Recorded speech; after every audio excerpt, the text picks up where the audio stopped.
Hey guys, welcome to another episode of Ignite News Magazine. I'm Megan Petrolo. And I'm Dimitri Pertikaris. And right now we're in the journalism newsroom, the home of Ignite News. And Megan, obviously being journalism students, we're quite familiar with this workspace. Definitely. We learn a lot here in this classroom, but we also learn a lot outside of the classroom. Oh, no question. And recently here at Mohawk, it was a pretty big deal because we had HIV Awareness Week. And it was also very important for Social Inc. Ashley Segato has a story for you. The McIntyre Theatre filled up quickly as anxious students and staff piled in to hear the presentation that was about to start. Mohawk College's Social Inc. and Hamilton AIDS Network joined together to present an interactive event raising awareness on HIV/AIDS. Heather Drummond is the psychiatrist and counselor at Mohawk College. Drummond was featured in the documentary shown called Positive Youth, which discussed gay men and the stigmas they face and the obstacles they have to go through every day after being confirmed positive. We do have confidential counseling offered here at the college where we do personal, academic, and career counseling, and it's all confidential. So if students want to have a place to start to kind of, clear their mind, vent their thoughts, that's a good place to start as well. So Social Inc. is a space at the college that staff has created to give students and staff an opportunity to go to a quiet and secluded area. Social Inc. is designed to hold up to 50 members at a time. It's a place where all rights are reserved and respected and students can feel safe. Marco Falvis is a professor and program coordinator for Human Services. He also coordinates Mohawk Social Inc. and said that last year during first semester, the space was open and they received about 400 students. Lots of people are coming in. Sometimes people come in for an hour, sometimes 5 minutes, sometimes almost all day. So it's encouraging to see people use the space. The guest speaker for the World's AIDS Day event bravely talked about his life after being diagnosed with HIV. Alex, who does not want his last name mentioned, said afterwards how important it is to have people to talk to about any issue. I think it's very important to talk about any kind of issues because if you don't speak, there's pretty much only death. If you keep quiet, you'll die, maybe not physically, but emotionally. The staff of Social Inc.'s main message that they want to get across to students and staff is that everybody is welcome to come in, even if you want a quiet space to get away or just someone to talk to for any reason. Reporting for Ignite News, I'm Ashley Segato. Good stuff, Ashley. And you know what? That really ties into our next story because when you put the stigma of HIV and AIDS aside, Mohawk's LGBTQ community, they have challenges of their own. Yeah, definitely. And our Ignite News reporter, Alicia Glant, sat down with a local activist to discuss the issues so simple such as language can really affect them. University of Alberta is studying the use of 4 phrases on Twitter, and every day at midnight they restart the clock, and if you go to nohomophobes.com, you can see this real-time tweeting happening, and they count how many times the word faggot is said, how many times the phrase that's so gay, the phrase no homo, and dyke. And faggot is the top used word by far and wide. Thousands and thousands and thousands of times in a 24-hour period is that word used. And it's the most violent, offensive word to refer to a gay man because it refers to being burned at the stake and using gay men's bodies to burn people at the stake. That's why faggot was transferred to that. A lot of people use this offensive language, and for many reasons. Terms such as that's so gay and no homo are rampant in popular culture. But Deirdre wants people to understand that just because it's popular, it doesn't mean that it's acceptable. I think the most incessant phrase, of course, is that's so gay. I have a great concern that people use the word gay as an offensive insult. Taking somebody's identity and using it as an insult is not just offensive. It actually causes damage to, especially young people's psyche if they do identify as gay, and then all day long they hear people say, that's so gay, meaning bad, stupid, wrong, or ugly. Men, young and old, will embrace themselves, will embrace each other or comment, oh, that's a nice shirt, buddy, but no homo. To deflect their, just what should be a simple opportunity to make a compliment. So, these phrases, I think people think they're just so funny. And the word queer used to be a term used negatively towards the LGBTQ community, but Deirdre thinks that the community is starting to become more comfortable with that word. It's not offensive when it's an identity, unless somebody is labeling you that. So when I walk down the street and someone yells, hey, you big queer, that's a little different. But with that reclamation of language, you can kind of pick yourself up and say, that's right, I am. Thanks very much. Wow, so we still have a long way to go, and I can't imagine what it was like 20 or 30 years ago. Chris Luckett recently did a review on this new movie called Dallas Buyers Club, and it's about that time and when HIV was directly related to the gay community. Here's the review. Mr. Woodruff, you've tested positive for HIV. Have you ever used intravenous drugs? Have you ever engaged in homosexual conduct? Homo. You say homo? You made a mistake. That ain't me. Mr. Woodruff, we estimate you have 30 days left. Matthew McConaughey doesn't get enough credit. Yes, he's done his share of stinkers like Sahara, but he's also done gems like A Time to Kill and Contact. Over the last few years, McConaughey has refocused himself and delivered strong performances in The Lincoln Lawyer, Bernie, Magic Mike, and Mud. His acting in Dallas Buyers Club is the apex of his career so far. Set in 1985, when misinformation about AIDS polluted the national conversation and most associated it purely with gay people, Dallas Buyers Club centers on a volatile, vulgar, homophobic Texan named Ron Woodruff, who is diagnosed with HIV and given 30 days to live. Woodruff finds experimental drugs in Mexico that help him, but that aren't approved by the FDA, so he begins smuggling them over the border. He reluctantly teams up with Rayon, a transgender drug addict, to help him distribute the medicine to AIDS sufferers. To get around the legal restrictions of selling unapproved drugs in the U.S., Woodruff charges people to join what he dubs Dallas Buyers Club, which then gives them free access to all of his drugs. His ensuing and escalating battle with the FDA and the U.S. government echoes his battle with AIDS. Both last far longer than anyone expected, but the outcome to both is ultimately inevitable. McConaughey shed nearly 50 pounds to play Woodruff, and he learned to carry his gaunt body completely differently. He's given great performances before, but nothing was even in the same league as his work here. Leto is also absolutely brilliant. He stayed in character for 25 days of filming, and he completely disappears in Rayon. Whether you know Jared Leto from TV, movies, or his band 30 Seconds to Mars, there's virtually no recognizing him in Rayon, even when all the makeup and the outfits are stripped away. Just promise me you'll show up for the rest of the trial. I promise you that I will try my very best. I want you to mean it.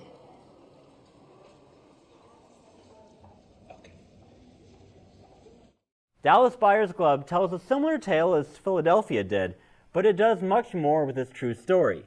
The characters are complex, the performances are powerful, and the story is both inspiring and haunting. Ron and Rayon are one of the most unusual pairings this year, but they're also one of the most fascinating. Dallas Buyers Club gets 4.5 stars out of 5. For Ignite Entertainment, I'm Chris Luckett. It's a great time of the year, and no matter how you celebrate your holidays, we have a couple of great stories that we hope you enjoy. Here they are.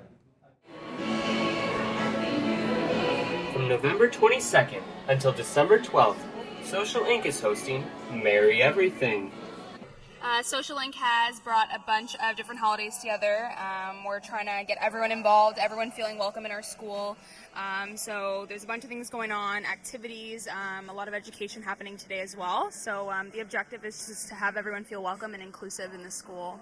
While many holidays are displayed every day, each day a different holiday is highlighted. On November 26th, Social Inc. worker Suzanne Harvey was informing students about winter solstice. It's celebrated on December 21st, the shortest day of the year. It's typically known as the rebirth of the sun, so the days will become longer after that day. So people celebrate a lot like the Christmas traditions with feasting and singing and drinking. Today's sample is a wassail, known as apple cider, typically with alcohol, but today it is alcohol-free. Mohawk student Marcia Wynn got involved during the celebrations by stopping to decorate cookies. Christmas is important to me because it's a symbol in the Christian faith that's when Jesus Christ came into the world. And that is important to me because he is the Savior, our Savior. It is a casual event where students can browse the holidays on display. I think it's great that they're displaying all the different cultural events that everyone celebrates, and so everyone could get to know and understand what everyone else is doing. It's a great thing. With Mohawk students representing more than 100 countries, there are many holidays to celebrate this time of year. So remember to wish students a Merry Everything For Ignite News, I'm Kyle Williamson. Hey, Megan, what are you doing? I'm just dining in the dark. Why are you doing that? Well, Marcy recently just did a report on dining in the dark, and it seems like a pretty cool experience. Take a look at her story. The Stonewalls pub was packed with blindfolded people last Wednesday night, all for the Sunset Dining in the Dark experience. The event was organized by volunteer group Sense for Change in order to raise awareness for the blind and money for the CNIB. Len Baker, Executive Director for the CNIB in Ontario, believes Dining in the Dark is a great event. I think that this is an awesome event. I think that the number of volunteers that are behind the scenes making this happen and the support we're getting from the community. There's over 90 people here tonight that have a real interest in the work that CNIB does in their community, and they're showing that by coming out on a work night to participate in an event that's designed to help raise awareness about the work that we do and raise money to support the work that we do in the community. So I think it's incredible. Chef Mike Benninger explains how the menu was chosen very specially for this event. Chef Fred, the actual chef here at Stonewalls in Hamilton, he and I sat down and thought to ourselves, let's combine heat and sweet, texture, crispy, tangy, familiar. We want things that smelled good, that were also captivating for the senses, that weren't only hot or cold. We want to kind of combine it because it's all about senses that you don't have when you can't see. Fatima Mirza admits that dining in the dark was not an easy task, but it helps her understand the clients she works with. I work for the Canadian Deaf and Blind Association, so it really gives me an understanding of what my clients go through, so it's great. Here at the Stonewalls pub, eating with a blindfold on proves to be a tougher task than it looks.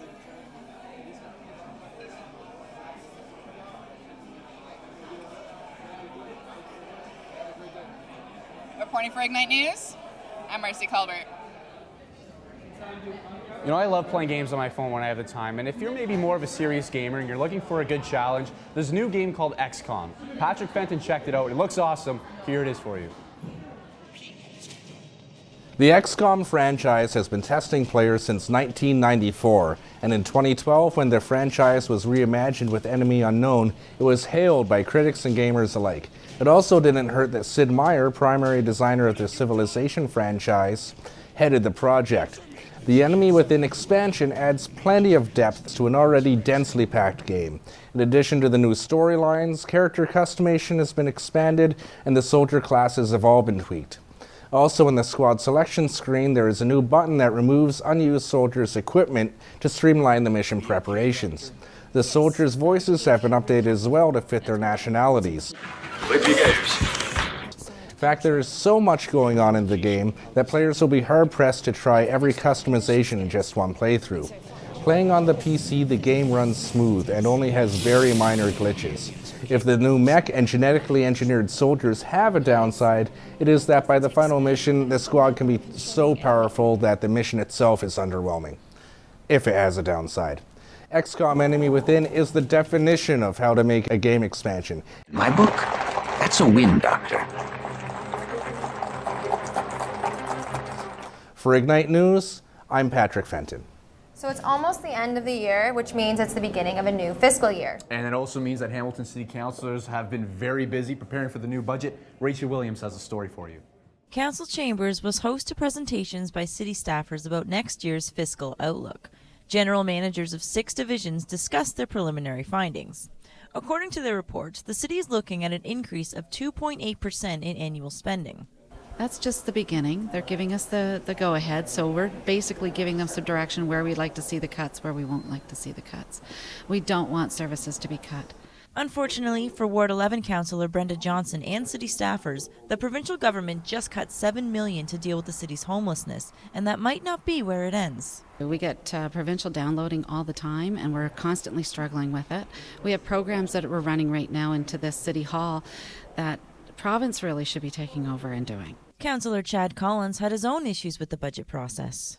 We have a long list of projects that are in line, they're in queue to be funded over a period of years, and so you start to look at those projects and you wait for them to come to the time when they're going to be funded, and then you see this long list of new projects that's bumped, some that have waited for years in the book.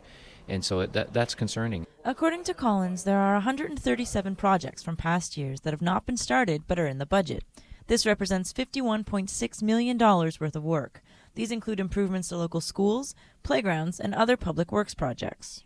The more projects we see in the books, the more pressure there is on the tax levy. What the city has guaranteed is that the process will be more transparent via the use of social media. Entrepreneurial journalist Joey Coleman is excited about the decision. It's important for the city to engage with citizens, especially on the budget, especially in an election year, because it's going to be the main topic of discussion. Although there are still lots of decisions to be made, what we do know is that planning for 2014 is going to be a daunting task. Reporting for Ignite News, I'm Rachel Williams. You know, I really love live performances, and Canadian artist Vita Chambers does them really well. Yeah, she does. And Vita was actually recently here at Mohawk College. She was visiting the Ignite Radio studio, and we actually have a profile on her. Here's Jennifer Taylor with the story.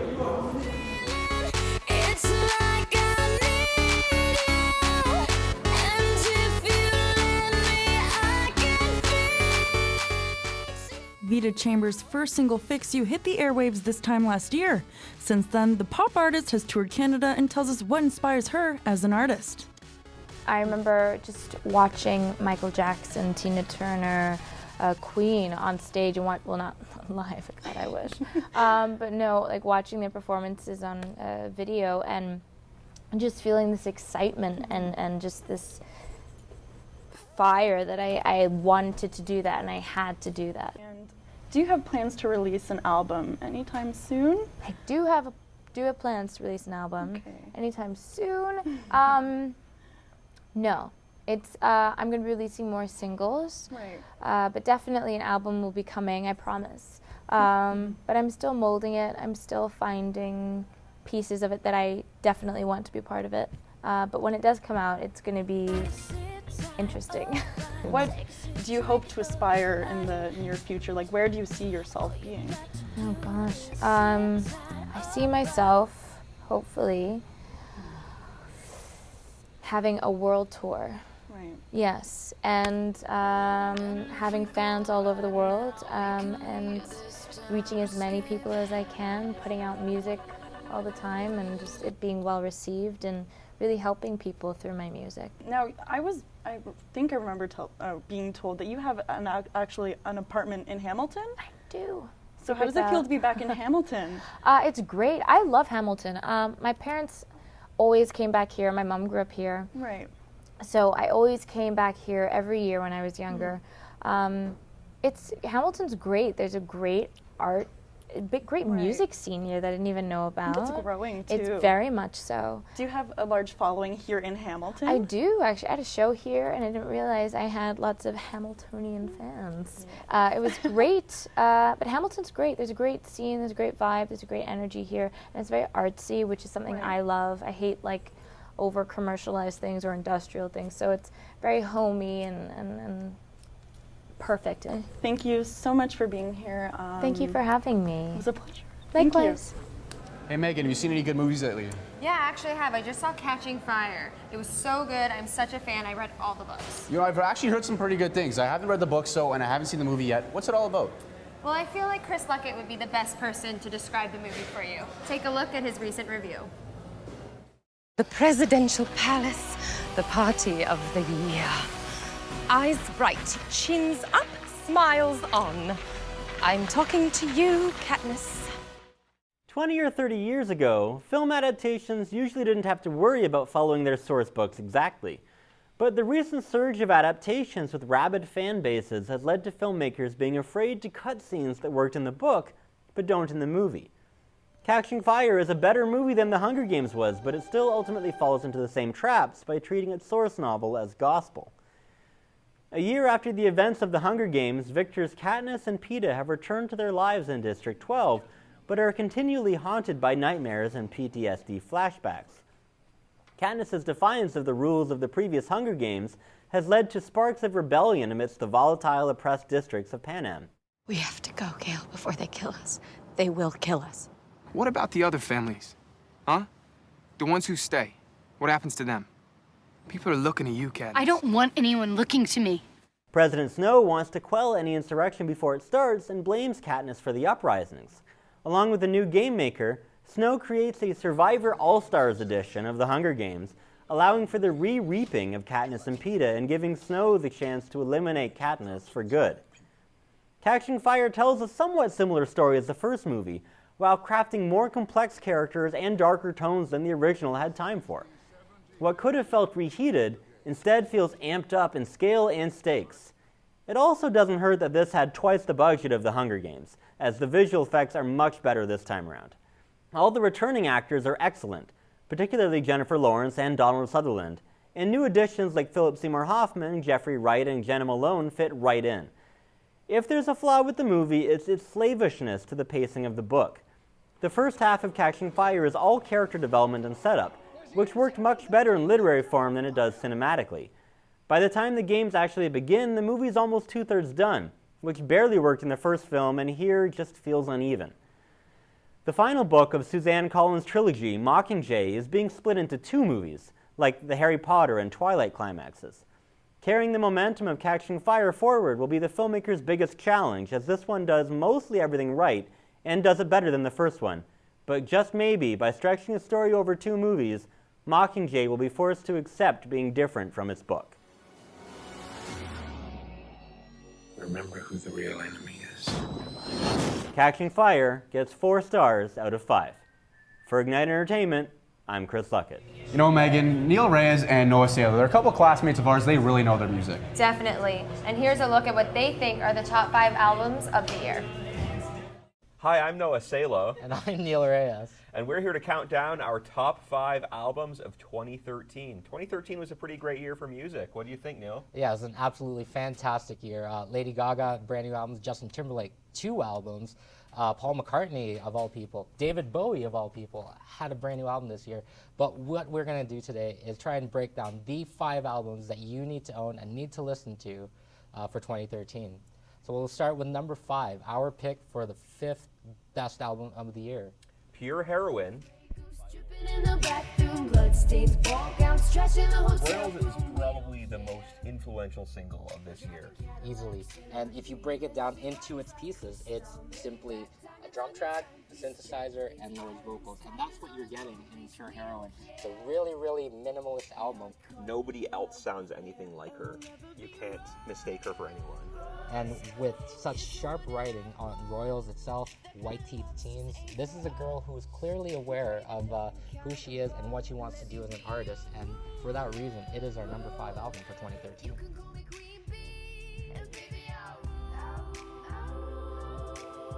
Our number 4 album is the first album by Daft Punk in 7 years.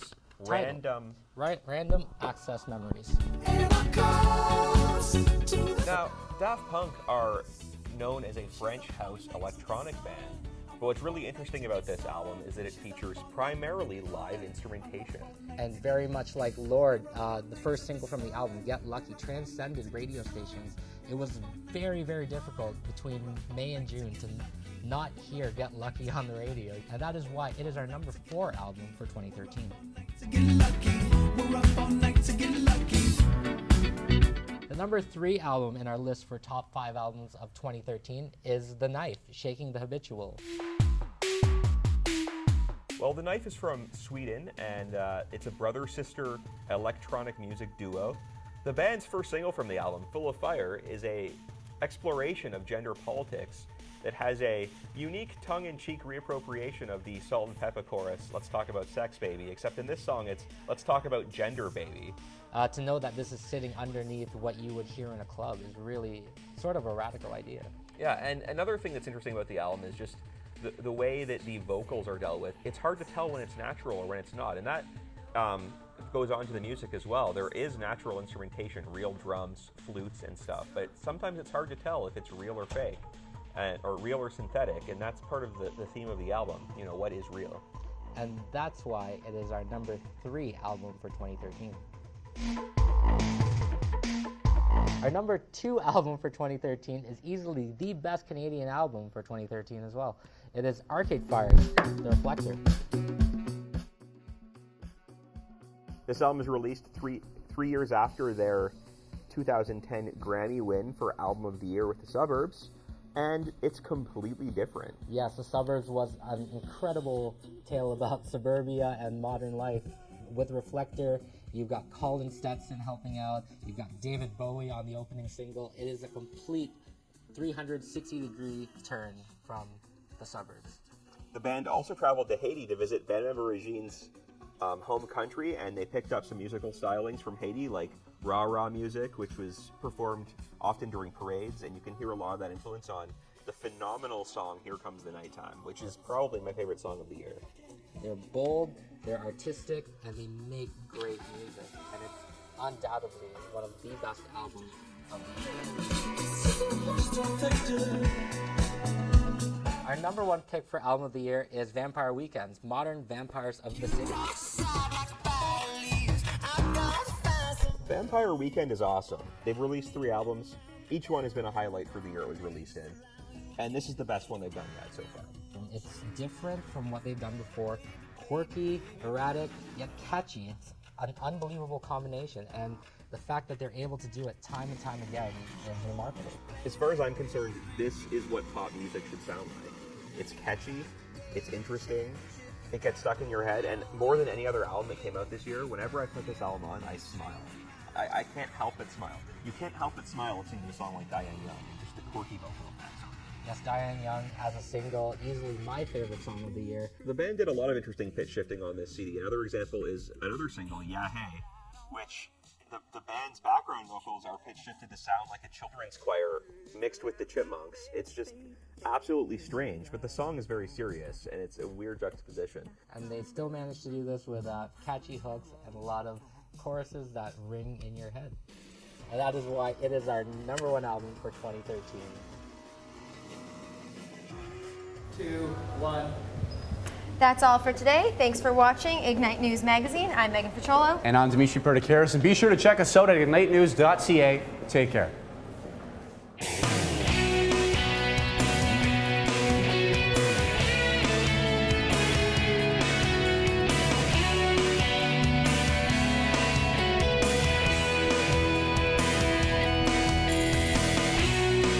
Environmentally sustainable and economically sustainable. That most likely have an impact on surgery.